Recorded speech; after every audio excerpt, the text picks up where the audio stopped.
And now from Washington, the Inside Scoop. All the news the government does not want you to hear. Now, here's your host on the Inside Scoop, Mark Levine. Good evening, America. Welcome to the Inside Scoop. If you've been reading the papers, you know there's not a lot of happy news in it lately. Yesterday, 144 people were killed in Iraq in suicide bombings over an 18-hour period, including scores of women and children. Last week in Great Britain, 8 doctors, Islamic doctors, medical doctors, hatched a plot that involved everything from blowing up a car in front of a nightclub to blowing one up at the airport.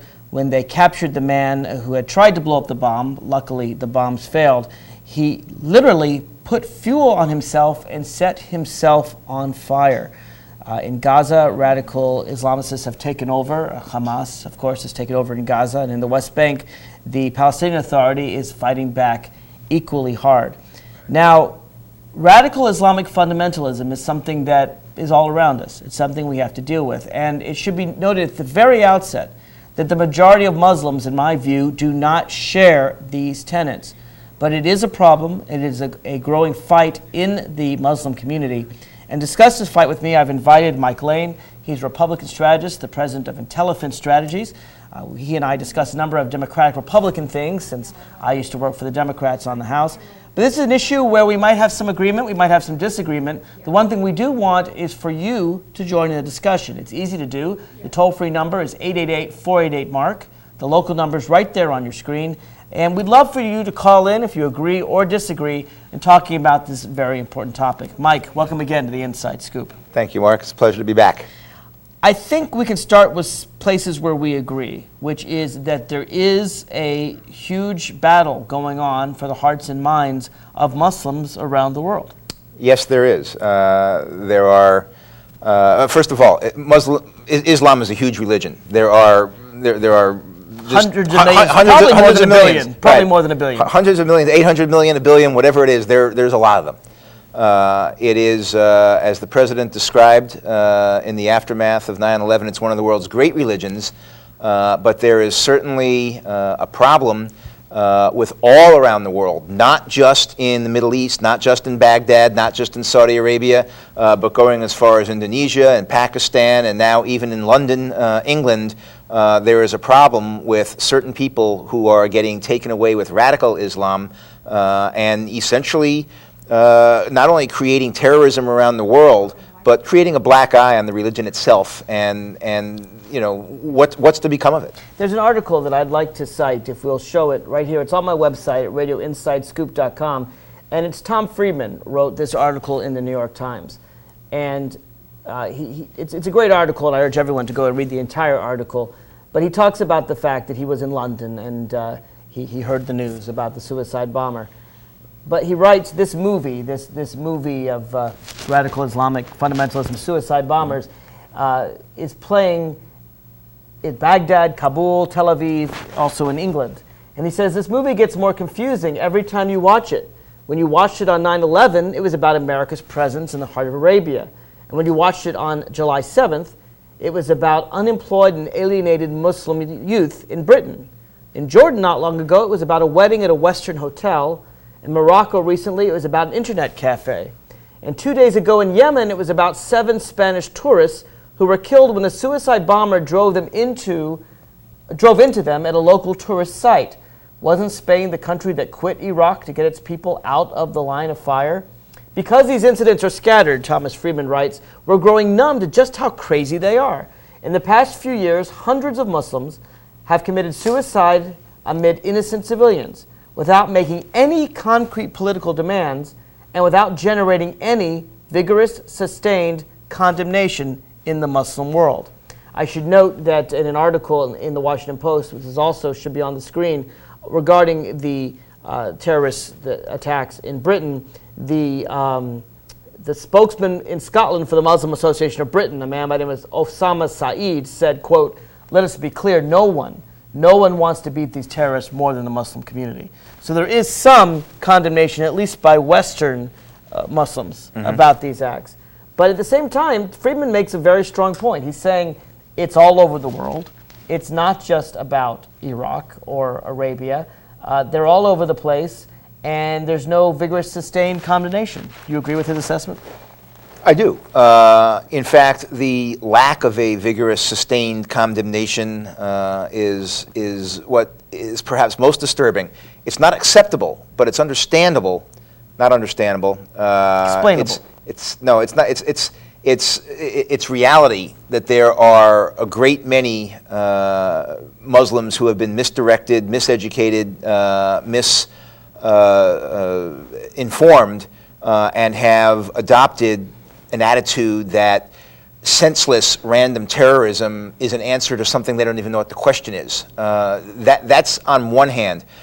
The lack of a ringing outrage and outcry on behalf of the mainstream Muslim community worldwide to condemn these and to persuade their fellow Muslims that we are going in the wrong direction and we as a community need to take the leadership to stop this.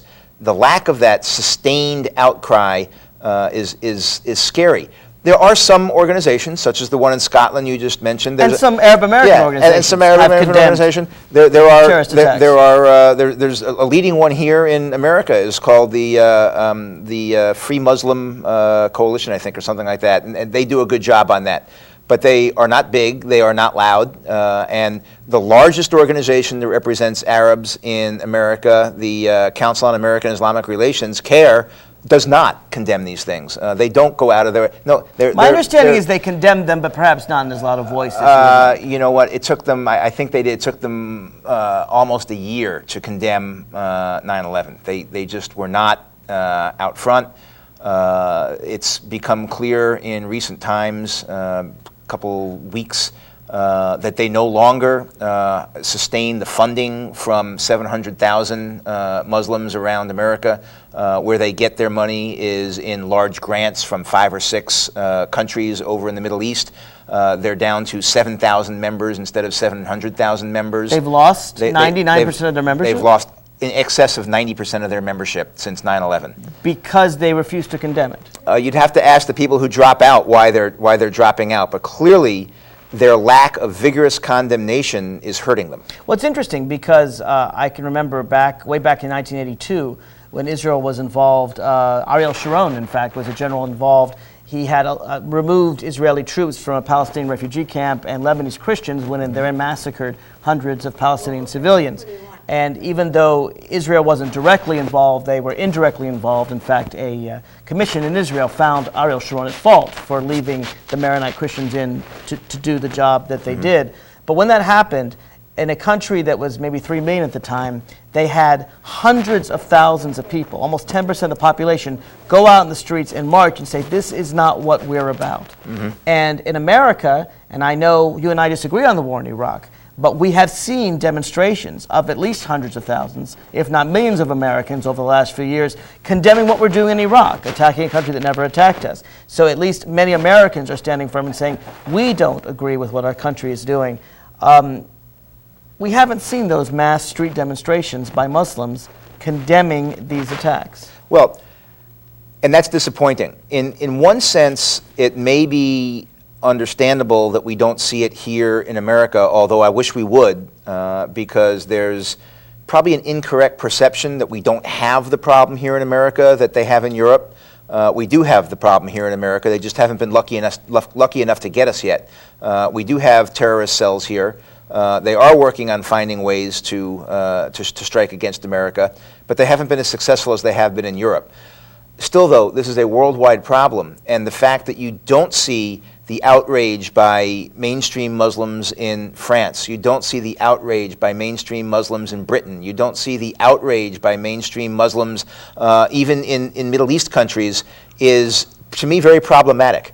Unless and until they start policing their own community, this problem is going to grow. Actually, Christiane Amanpour did a wonderful piece on CNN about the war within in Great Britain, and she shows a number of Muslims that are working very hard against these extremist elements in the communities. They're working hard to work with British police, to work with bridging the differences between Christian youth and Muslim youth, and so forth. So I think there are people working in relatively small numbers at the grassroots level. One thing I do think that's different between Arab Americans and or Muslim Americans, I should say, though I think that this tends to be more among Arabs than Muslims in, say, Indonesia or Turkey or non-Arab Muslims. But I do think that Arab Americans are less likely than Arabs in Britain and France to fall for these extremist attacks. Partly, I mean, I'm glad we've captured those that are, but it seems to me that in America, we welcome them. We understand that you can be Jewish or Christian or Muslim or atheist. It's all part of the American family. We are not defined by ethnicity as virtually every other country in the world is. You can come here, you can believe in the American dream, and you can play a part in American life, and we support each other. And I think you'll find that in France, and to a lesser extent, even in Great Britain, the Muslim communities are shunted aside and not accepted as full players in equality, and that leads to some of this resentment. Well, whether they're shunted aside or whether they choose not to assimilate or whether it's a combination thereof or some third thing or something like that, the fact is they're not mixing and mingling, and it's not a melting pot the way the United States has historically been. You're talking about in Europe in Europe, right. Right. So you agree with my assessment that Yeah. Arab Americans are a greater part of the American community than Arab Britons or Arab French? At this point, yes. And I think that has to do for two reasons. Number one, we don't have them in the vast numbers that Europe has. I mean, they had overwhelming immigration of Muslims in Europe, particularly in France and in England. I think the last statistic I saw was not the English population, but in London, almost 40% of the population is Muslim in London City itself. That can't be. It is 40%. It's an astonishing statistic. That sounds awfully high to me. I'd be willing to believe 10 or 15%, or maybe even 20. It's astonishingly high. What I heard was up to 40. I can't tell you where I'll have to find that and see if we can cite it after a break. I'll do some research on it. Perhaps it'll be the next show before we come up with the answer. But we don't have numbers anywhere approaching that. We don't even have numbers approaching 15% or 10% or something like that. So the footprint that is left is substantially left. Plus the United States, I think, has done a better job in terms of filtering in and out the people who we want to immigrate here to America. And although we're certainly not getting it 100% right. Is that luck or skill? Or both? Both. And I don't know what skill do we have that they don't have in Great Britain or France? They haven't made a priority of it. They didn't make a priority of it.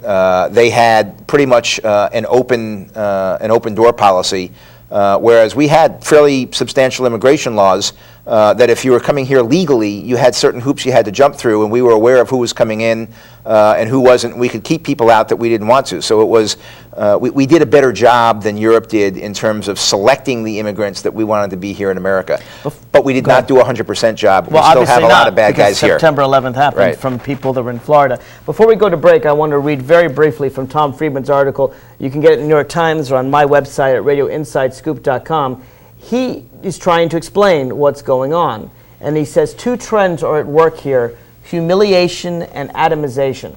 Humiliation is basically the Islamic view, which isn't so different from the Christian or the Jewish view, that their religion is the best religion. Most people believe that their own religion is the best religion. But the difference is they can't understand why, even though they believe their religion is the best religion, why others, Christians and Jews, are generally living more prosperously, powerfully, and democratically than those living under Islam. Folks, if you want to join this discussion, we encourage you to call in. We want to hear from you. The toll-free number is 888-488-MARK, 888-488-6275. We'll be right back after this.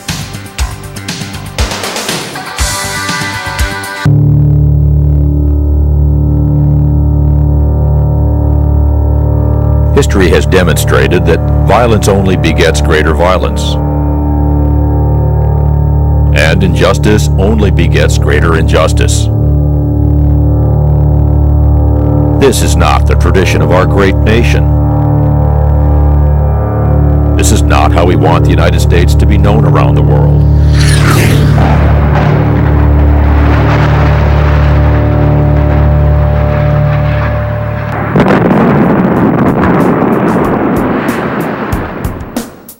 We have another tradition that we think ought to prevail.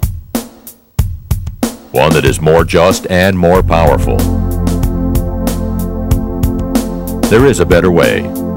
If we truly want peace and security, then we must work hard for justice.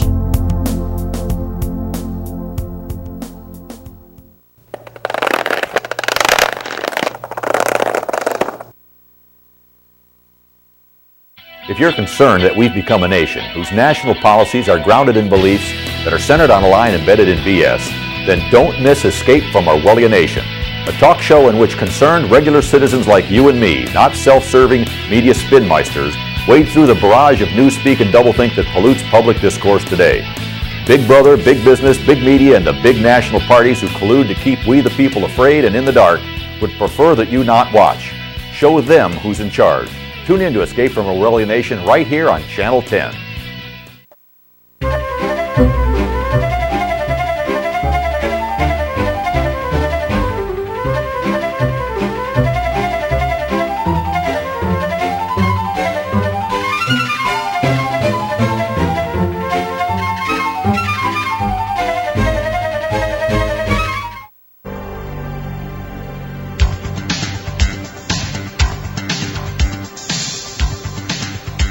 From Washington, back to the Inside Scoop with Mark Levine. Welcome back to the Inside Scoop. I'm your host, Mark Levine, former congressional attorney for the Democrats. My guest is Mike Lane, Republican strategist, and we're talking about an issue of joint Democratic and Republican concern, that is radical Islamic fundamentalism. Now, I've always felt, and I think you may agree with me, that the war on terror is not a particularly good phrase, that we're not really fighting terror. I mean, there's all kinds of terror throughout the globe. Frankly, what's going on in Darfur is one of the most, terroristic, awful things, and we're not fighting there. It seems to me that really what we're fighting, to some extent, I think we also have other motivations, is radical Islamic fundamentalism, the kind that leads to extremist terrorist acts. Do you think that's fair?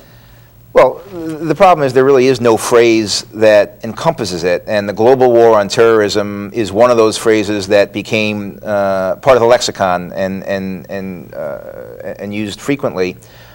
What we are fighting is for a world in which people accept each other's right to exist and their right to have their countries and their right to live in peace. And to the extent that we have radical Islamists who wish to deny somebody that right just because they're not part of their sect, that's the kind of attitude we're trying to end. Okay, but that's all well and good, but I don't think you can argue the Bush administration is focusing so that we all can live in peace and without terror. If it were, they would have done something about Darfur, done something about Liberia, done something about, frankly, some of our allies like Egypt and Saudi Arabia. There are plenty of countries around the world where awful things are happening and we're not doing anything. Well, yeah, you pick your shots and where you can make your most effective contribution. The administration, you can argue otherwise, but the administration thought that, first of all, terror was never the objective in Iraq until the terrorists moved in. I mean, okay, Saddam may have been a terrorist in the making if he had had the chemical weapons, if he had had the nuclear weapons, etc. But the terrorists, as we're fighting them now in Iraq, was not the original vision of what our mission would be there. But still, we're fighting in any place we can, and our fight against terror, although we're perhaps not doing it in Darfur, we are working with other countries, particularly in terms of the banking and cutting off the funding and things like that, worldwide in an effort to cut off the global terror network.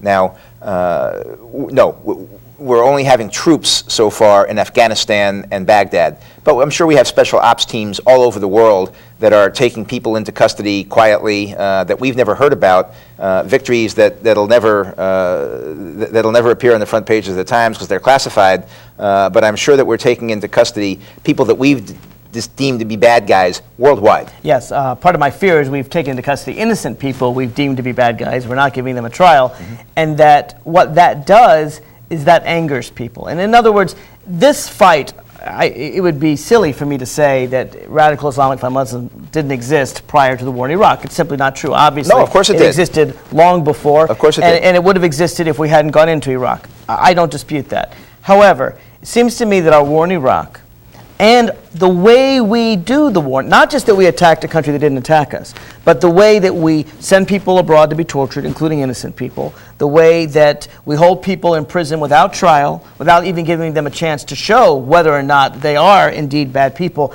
this fans the flames. And it's my fundamental argument that I don't think we can win a war against radical Islamic fundamentalism militarily. I just don't think how many bombs we drop, nuclear weapons we use, it cannot be done through the military. It must be done through the hearts and minds of people, and that when you attack a country that didn't attack us, and when you put people in jail without giving them a trial, and when you torture people that turn out to be innocent, you are taking a small ember and you're pouring a bunch of gasoline and fanning the flames. The president's view on this, which I frankly support even to today, is that the best way to do this is to change the conditions under which they live.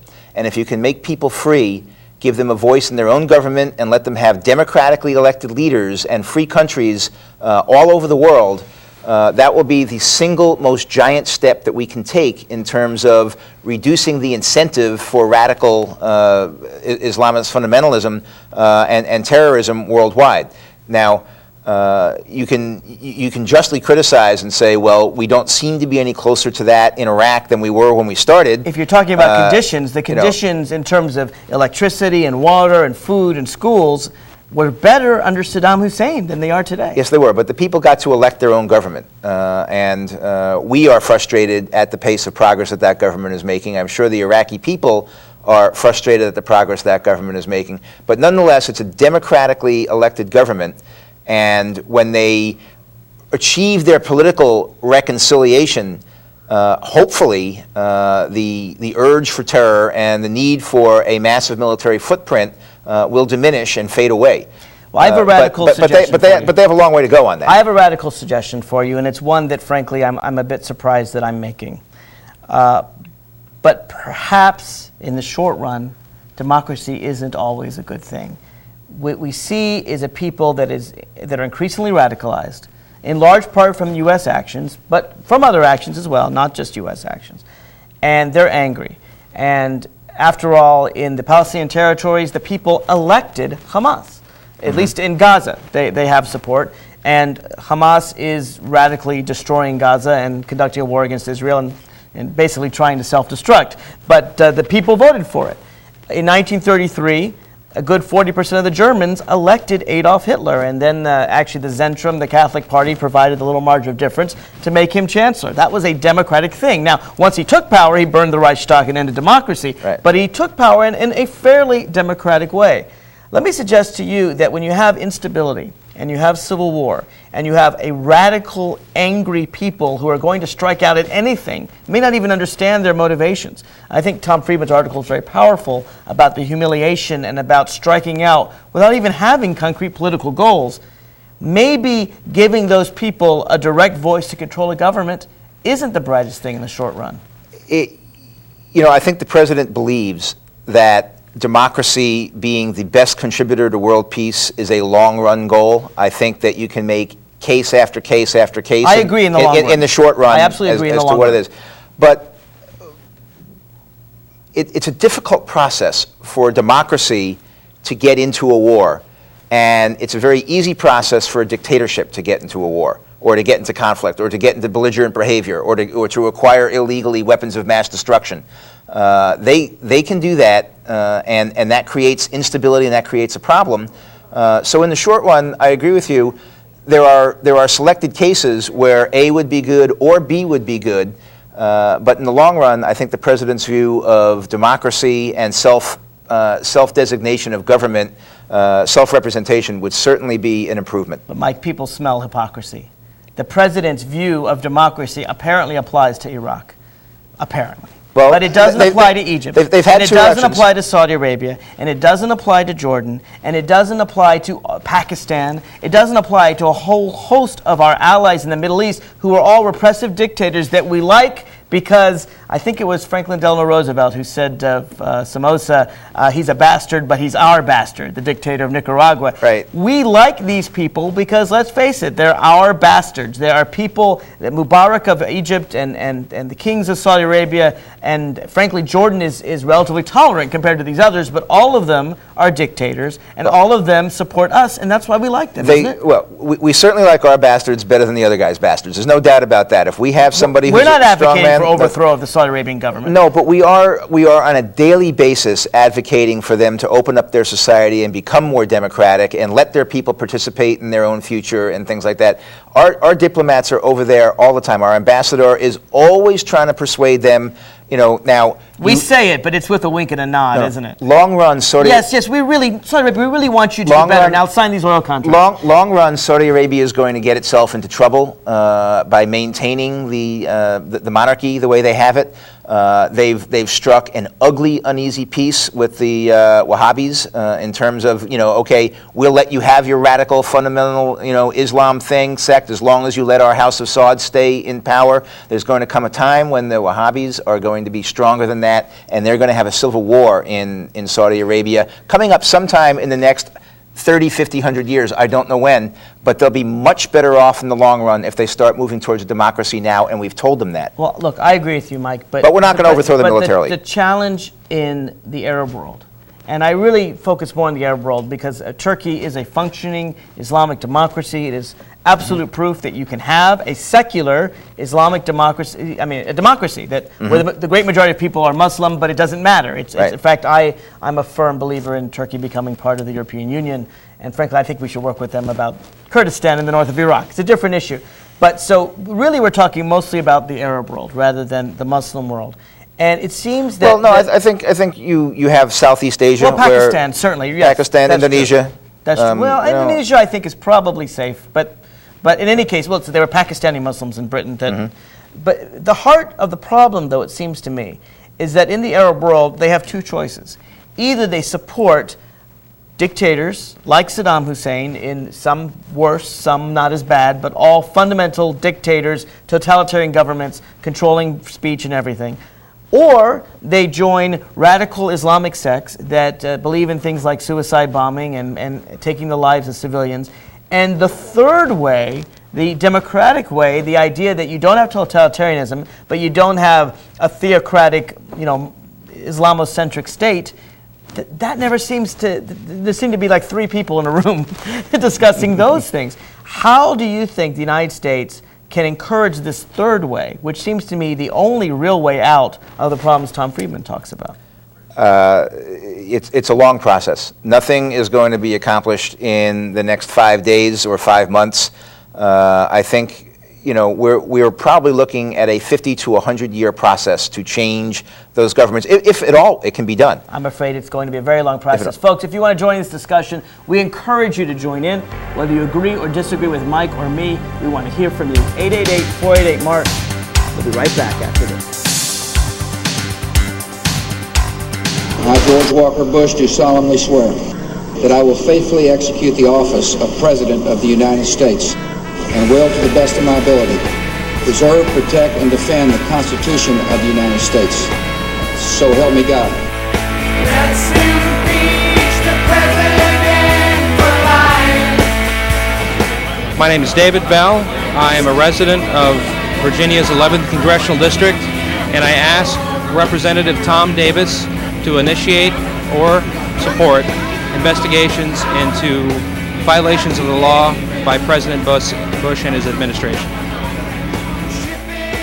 Tom Davis, my name is Jean Reynolds, and I'm one of your constituents. I want you to join immediately with other members of Congress to begin an investigation of the criminal acts that George Bush has committed.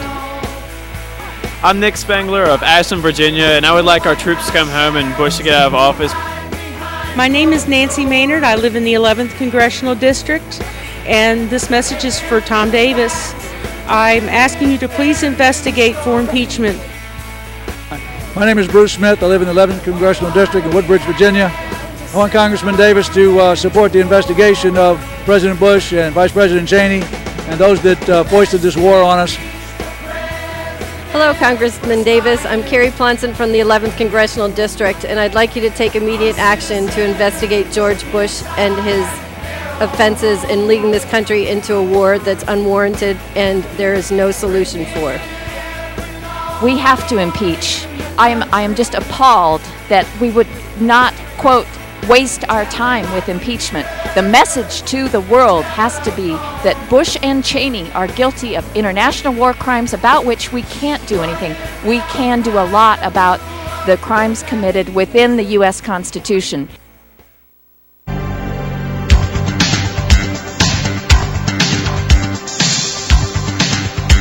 From Washington, back to the Inside Scoop with Mark Levine.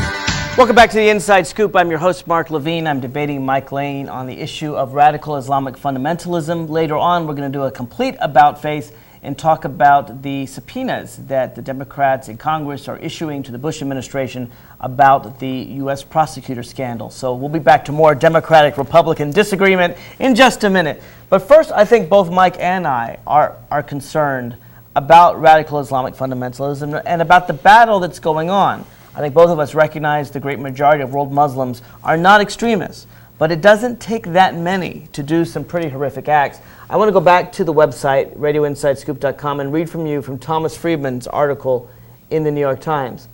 He writes that General Michael Hayden, the CIA director, recently noted in a speech that during the Cold War, the enemy was easy to find but hard to finish, because the Soviet Union was so big and powerful. Intelligence was important back then, but it was overshadowed by the need for sheer firepower. In today's wars against terrorist groups, says General Hayden, it's just the opposite. Our enemy is easy to finish, but hard to find. Today we're looking for individuals or small groups planning suicide bombings, running jihadist websites, sending foreign fighters into Iraq. Friedman goes one further and says the Soviet Union was easy to find and hard to kill, but once it died, that was it. It was gone. Whereas these radical Islamic terrorists have regenerative power. You kill one and others pop up. He writes, of course not all Muslims are terrorists, but it's been widely noted that virtually all suicide terrorists today are Muslims. And Muslims have got to understand that a death cult has taken root in the bosom of their religion, feeding off it like a cancerous tumor. The cancer, Friedman writes, is erasing basic norms of civilization. In Iraq, we've seen suicide bombers blow up funerals and schools. In England, 7 out of the 8 people detained are medical students. Doctors plotting mass murder, could that be? If Muslim leaders don't remove this cancer, and only they can, it will spread, tainting innocent Muslims and poisoning their relations with each other and the world. It's a very, very strong statement. It's powerful. It is enormously strong. But I think what Friedman's point is at the end of the day, and this is what I want to see if I can get you to agree on, this is a battle for hearts and minds. The Soviet Union perhaps could be beaten with sheer technology. But no matter what weapons we have, no matter how fancy they are, even if we get much better intelligence, which I support, human intelligence on the ground, at the end of the day, unless we convince people to change their minds, this fight's never going away. That's absolutely correct. It is not a fight that I don't think over the long term is going to be won on the battlefield. It is a hearts and minds fight without a doubt. You got my agreement on that. So since we agree it's a hearts and minds fight, yes, isn't the war in Iraq precisely the wrong way to fight this battle? I don't think so, because you need to do a couple things.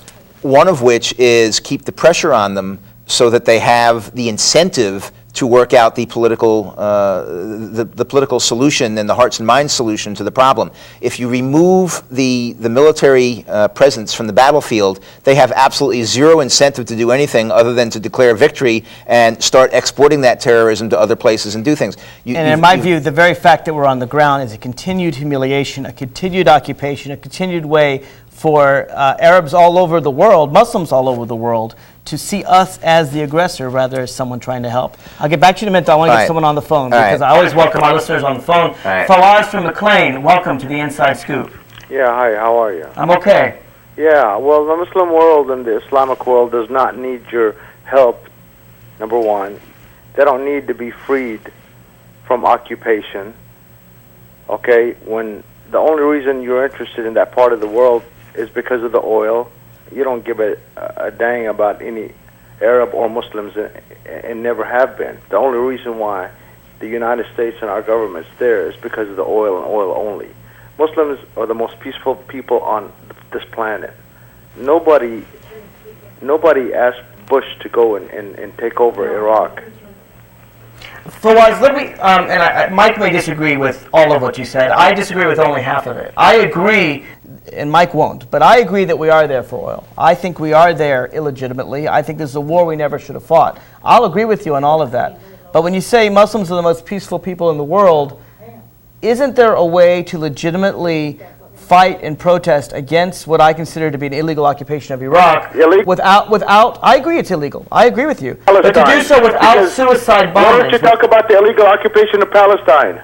Well, I don't consider that to be an illegal occupation. It is an illegal occupation. My father and mother are refugees, 8 years old and 11 years old. They've never been able to go back to their country. We have their deed on our house and our land. The Israeli Knesset sits on my father's land. What are you talking about? Occupation. Well, that's a different issue because come on, man, don't the people there are native peoples. It's wrong. You're wrong. You're absolutely wrong. But my question is, can you fight your battles without suicide bombings? What do you mean suicide bombings, man? Is that what you're talking about? What about the cluster bombs used by Israel in 1982? So you're not going to talk about what's going on in your community. You're only going to talk about, because I'll agree with you about many things that the United States is doing. But my question is, do you think that there's a problem in the Muslim world, or do you think that it's all legitimate? No, because it's foreign. When you bring in militaries to any country and the people want to fight, you call them terrorists all of a sudden. Just leave the hell. If we left everybody alone, you know, look at Vietnam. We went in there, we killed 3 million people, now we're doing business with them. Who, you know, why did we kill 3 million people? For what? Why is an American life more important than a Muslim or Vietnamese or any other life? They're not. See, here's my question for you. Can we agree on things that the United States has done wrong, whether in Iraq and Vietnam and so forth, and also, which I agree with, Mike may not, but also agree with you that there's a problem when you have people in the Islamic world who are going out in Britain and so forth, and I mean, Britain withdrew its troops from Iraq, and yet 8 doctors are trying to blow up people there. I mean, you don't support that, do you? Excuse me, my friend. Let me tell you one thing, okay? I don't listen to everything. Everything that comes on TV is not what I take in. You don't believe that happened? Absolutely. I believe it's all the Scotland Yard that did that, just like a lot of things that are happening today. Do you believe September 11th happened? September 11th happened. Of course, show me one airplane going into the Pentagon. I live in Washington, D.C. I live in this area. Show me one picture of an airplane going into the Pentagon. So you don't believe that the World Trade Center was brought down by airplanes? It was brought down by Mossad or somebody. I don't know who it was. By the Mossad. So you blame the Israelis for 9/11? Absolutely 100%, because the Islamic world did not want this, and they never wanted this. There's no purpose for us to go after any building in New York and take it down. Well, let me ask you this, and then I'll give Mike a chance. We've seen many videotapes of people, suicide bombers, who prior to blowing themselves up with nails or so forth in public areas, give detailed videotapes where they say, I'm going to strap this bomb on me and kill these people for this cause. Do you not believe those videos, or do you think all of those are fake as well? I don't believe in anything that I see on TV. Number one, really? I believe that the U.S. government killed 1 million Iraqi children during the oil embargo against Saddam Hussein. That is genocide. Don't worry, you're talking about the little stuff here. Well, I'm just trying to figure out whether you don't accept that there's ever been an Arab suicide bomber ever, right? Children died because of the embargo on Iraq. Why is it so? Why do y'all forget? How come I'm just trying to understand what you agree with, Fawaz. And my understanding is you don't believe there's ever been a Muslim or Arab suicide bomber. Is that right? Of course there is. Of course there is. Okay, all right. That is. But you know what? If I live in Gaza, okay, and you put me against the wall and you occupy me and you treat me like a dog, I will become a suicide bomber too. And that's why those people are doing what they're doing, because there's nothing to live for when you're living under occupation and when your country's taken over. Okay, and when you have European Jews and American Jews from all over the world that can go to my father's homeland and become Israeli citizens, whereas me, I'm one of 7 children from my mom and dad. We have our deed in Palestine, Lifta, it's called, half a mile above the city of Jerusalem, looking down at the city of Jerusalem. Where were you born, sir? May I ask that? Sorry? Where were you born? I was born in a Jordanian refugee camp. In Jordan? Yes. Okay. I'm not Jordanian. I could never be Jordanian. I am Jordan wouldn't make you a 100% citizen? Palestinian. My wife is an American. My children are 100% Arab American, and my children will fight for Palestine and the return of the Palestinian people to my country.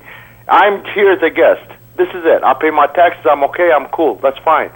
But don't ever anyone think that the Palestinian people will ever forget Palestine. Are you in sympathy with people who do suicide bombing attacks in America or Great Britain?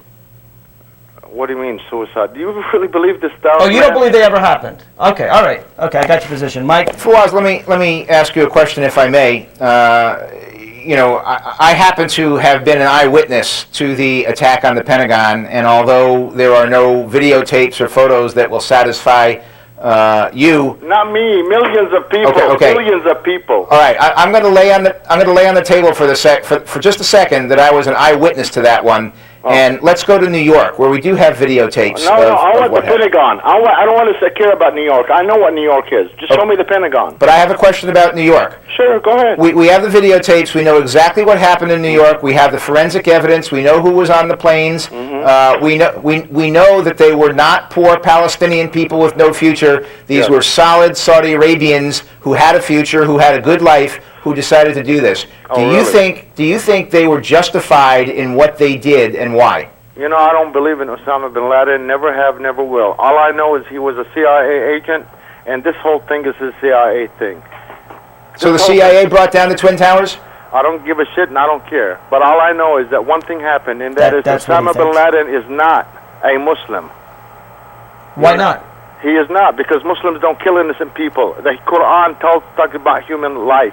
It says that if you take one human life away from another human, it doesn't matter if he's Christian or Muslim or Jew, you take away all of humanity.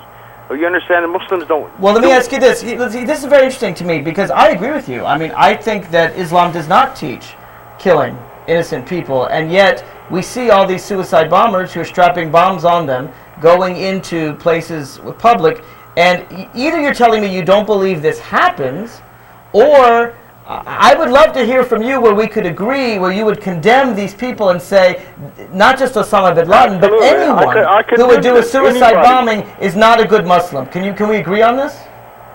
It depends, my friend. It depends. So some suicide bombings are justified. There's a thing called jihad, which is that jihad, number one jihad, is to raise your family, take care of your wife and children, and sacrifice in this world. The last jihad talks about where you go fight for, like if somebody comes up and takes your home away, and you have the right to fight back for it. If somebody aggresses on you, you have the right to fight back. That's a form of jihad. But to go out and just kill somebody for the hell of it, no. The only people that are fighting, if you notice in this world today, are the people that are oppressed, the Chechens, the Palestinians. Is it fair to kill innocent... you say for the hell of it. Let's assume that the people who are killing innocent people are doing so for some political cause. All right, not just because they enjoy shooting innocents, but they're setting up bombs in London or anywhere else because they have a cause, whatever that cause may be. Is it ever justified to kill innocent women and children? In Iraq, for example, 144 people just died. They were Iraqi women and children. Yes. Was it justified to kill them in a way to fight U.S. occupation, which I don't support either? Let me ask you something. Do we know who put the bomb there? Well, you and I don't know who did it. There's no justification. You think the United States government did it? Is that your I know. I didn't say that. I didn't say that. I would never say that. Who do you think set the bomb? I just said nobody. I don't know who set the bomb. God knows who sets the bomb. We don't know who sets these bombs and kills innocent people.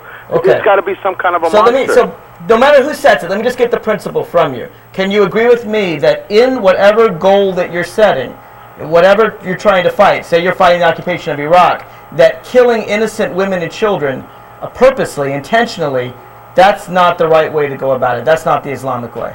It's not any civilization's way, my friend. Okay.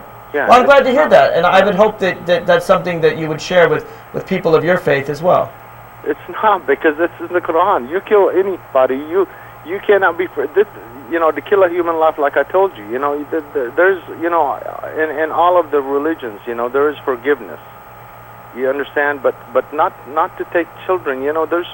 I'm glad to hear that. Yeah, I mean, I'm living comfortably here. I thank God every breath I take that I live in this country. Okay. Mike, do you have any further comments?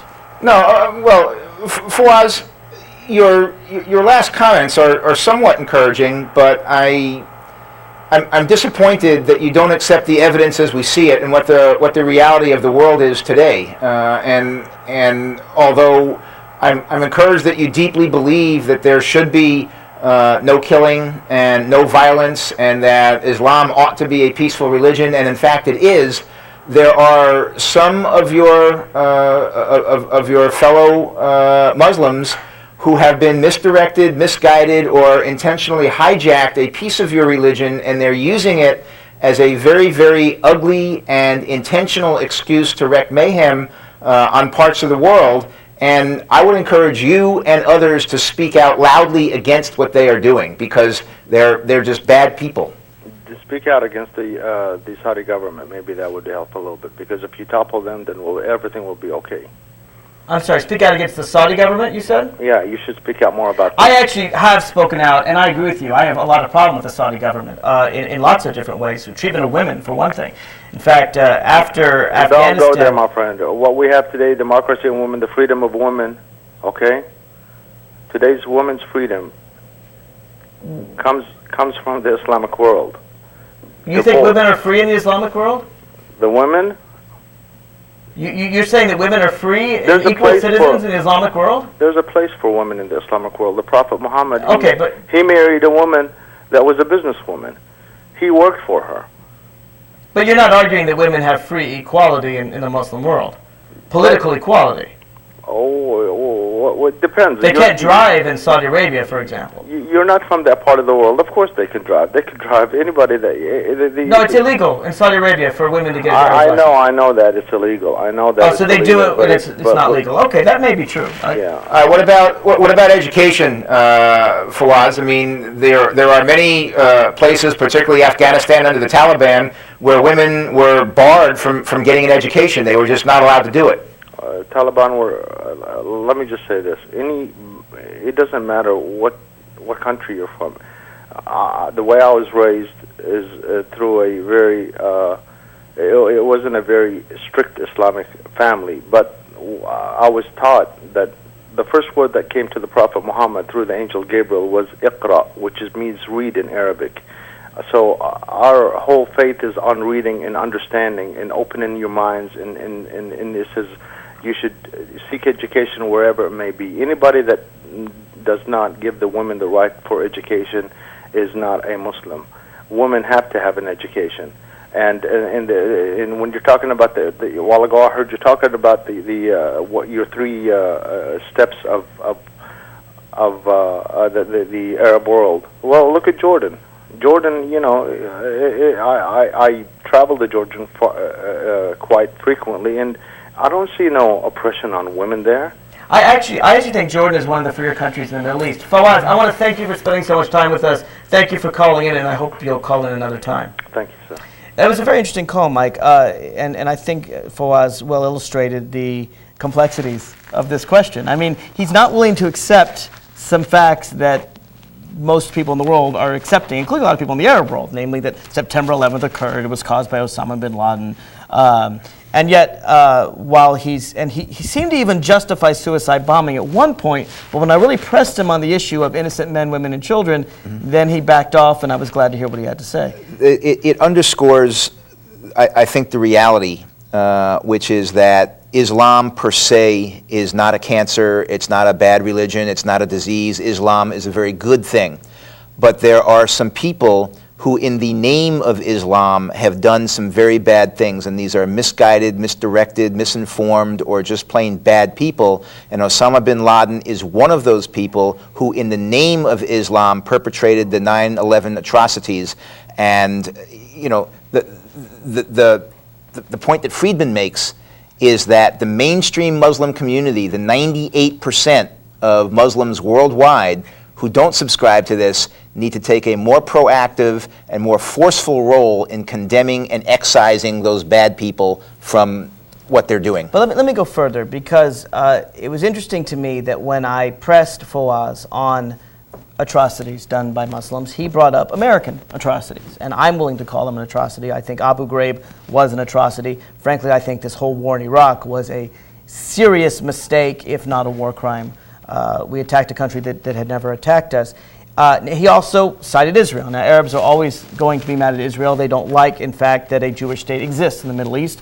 They don't want it to exist. The Palestinians, of course, were offered a state many, many times and constantly refused as long as a Jewish state existed.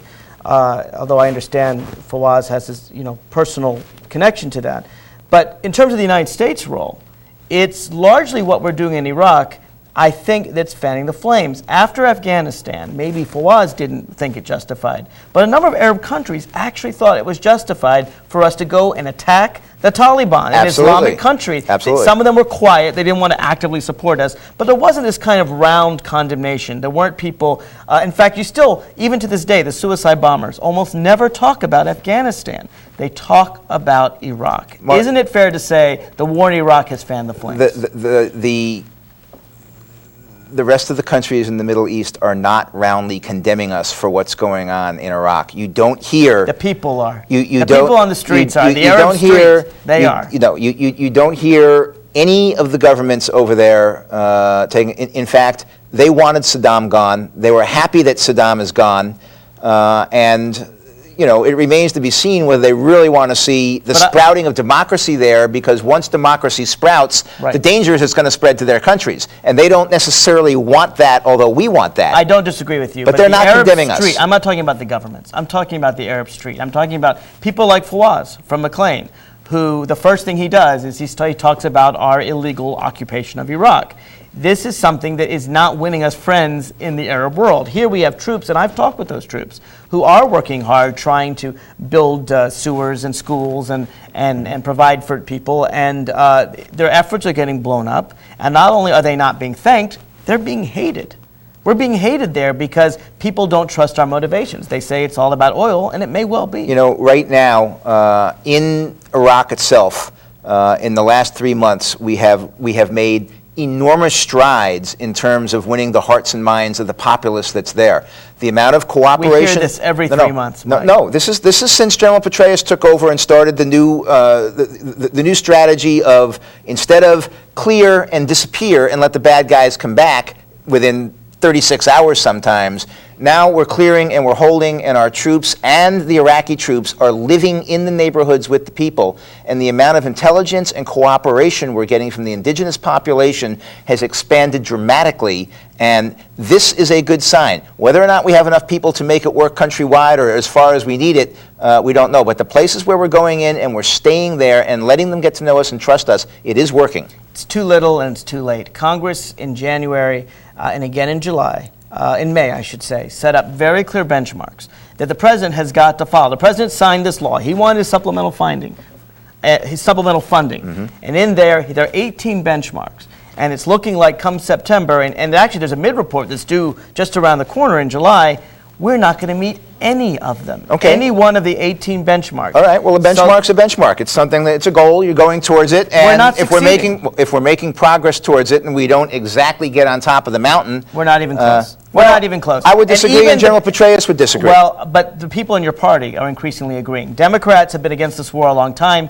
Independents have been against this war for a couple of years now. Increasingly, Republicans are against the war. Senator Lugar, Senator Voinovich, not just Senator Hagel, Senator Domenici just came out last week. One after one after one, Olympia Snowe. I think we may get soon the 67 necessary to overrun a president's veto. We're certainly going to get 60 soon to get rid of a filibuster. Maybe not. It remains to be seen. There are, as you point out, there are very select defections from the Republican caucus on this matter.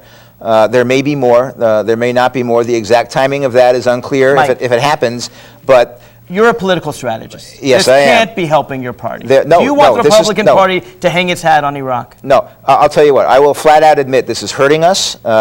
We don't have the hearts and minds of the American people at this point, without a doubt. But this is so important an issue and so important to the safety and security of the United States and the world that there's just no way that I would ride this one down like the guy in George Bush is doing. No, I would write it down like Tex Ritter in How I Learned to Love the Bomb. It was. He is definitely writing this down, and I have to tell you, it's an important issue, Mark. The future of the world depends on success here. If we had a possibility of success, if we had a chance of success, do we have any hope by occupying Iraq, creating a peaceful democracy where everyone holds hands and the Shia and the Sunni get along and suicide terrorists stop and they all thank the United States of America? Is that really what you expect to see in, I don't know, 20, 30, 50 years after 50,000 American dead and trillions spent? Is that what you really expect is going to happen? It's probably not going to be as pretty as we like in the short term. However, in the mid and long term, if we can establish a democracy, if we can establish the fact that the Iraqi people are working together, if we can get their government to be functional, which quite frankly is one of the huge problems because their government, even though it's elected, has not been functional. That's right. If we can get them to be functional and start addressing and solving some of their problems, such as oil sharing and things like that, that will go a major step towards progress, but they're not going to do it if we pull out and defeat and leave them to go to civil war. It's not going to happen. I think the government rightly fears it'll get worse. That oil sharing is all about oil sharing with oil companies rather than among Shia and Sunni. No, and at the end of the day, I think we've got to get out and let the Iraqi people achieve what they can. I wish them well. I wish them luck. We'll give them advice. But occupation on the ground won't solve You the wish answer. them a civil war is what you wish them. No, because if we pull out and defeat... What they do. I mean, that's, you know, Iraq and Iran fought a brutal war in the 1980s. 1 million people died. That wasn't America's fault. There are some... We did make a mess in Iraq. I truly regret it. In fact, I would support an independent Kurdistan in the north so that people who've helped us in Iraq have a place to go to, and I don't mind leaving American troops there. There are some disasters. We're not wanted. There are some disasters that we can stop and some we can't stop. One of the ones we could have stopped that, you know, even President Clinton admits in retrospect was we could have stopped the disaster in Rwanda. Maybe Darfur now we could stop or couldn't stop. You know, and we should do that. We can stop the disaster in Iraq, and we should. The only hope of stopping the disaster in Iraq is perhaps if other countries were to come in and join us, and to do that, we're going to have to have a president that's willing to eat a little crow. I would agree, and I think the president will accept help from any country. Except Iran. Only on his terms. Except Iran. Mike, we only have about a minute left. I just want to briefly raise an issue, and that is the subpoenas that are being directed toward Harriet Miers and to Sarah Taylor. These are both people who worked in the Bush administration on the U.S. prosecutors. Now, we know, we've already had Monica Goodling plead the fifth and say, I'm doing it because I broke criminal law here. I based hiring and firings based on political affiliation, which is a violation of the Hatch Act. Laws were broken, in other words, Monica said. I broke them myself. Doesn't Congress have a right to investigate this, and shouldn't the president respond to their subpoenas by granting them the documents they seek? Well, Congress can and will investigate anything it wants to investigate. There was a headline, I think it was yesterday, where the number of investigations is now up to 300 since the Democrats took office. Not enough. And going further, you know, they haven't passed a budget. They haven't enacted anything into law they said they were going to do. Changing the topic, Mike. But we're going into 300 different investigations now. Every president in the history of the country has argued against this personal White House staff being subpoenaed by Congress on executive privilege grounds. The White House is going to do this. They're going to argue executive privilege. It may wind up in court. We'll find out. But no, the White House should not give him. Our time is up. But look, they issued 1,000 subpoenas to the Clinton administration. Clinton responded to each and every one. And when he asserted executive privilege, he at least gave a log of what documents are missing. George Bush refuses to do even this. And that's why, mark my words, he'll be held in criminal contempt. That's it for the Inside Scoop. This is Mark Levine signing off. Join us next week, Sunday, 6:30 p.m.